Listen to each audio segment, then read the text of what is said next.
tout le monde ne va pas l'aimer, parce que sa façon d'être, ou voilà, il y a avec des joueurs, ça passera pas. Parmi ses détracteurs à Monaco, Christian Panucci, Marcelo Gallardo et surtout Marco Simone, l'Italien ne cesse de critiquer les façons de faire de son entraîneur, jusqu'à la rupture. Il s'est mis en marge du groupe, et il faut que vous sachiez aussi, si samedi matin, comme j'ai pu le lire, il était en train de s'entraîner ici à la Turbie, et il n'était pas avec l'équipe à Bordeaux, c'est parce qu'il a tout fait durant la semaine pour ne pas se rendre disponible.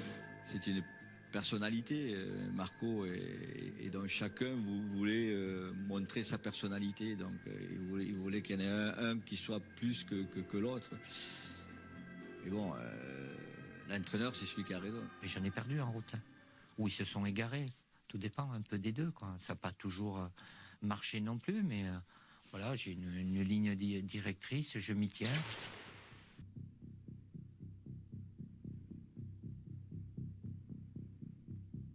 Je sentais pas la possibilité de pouvoir changer les choses, donc j'ai préféré dire stop. Il y a eu des tensions, voire un peu plus par moment. J'ai plutôt tendance à dire les choses aux gens entre quatre yeux. Ça, c'est plutôt ma personnalité.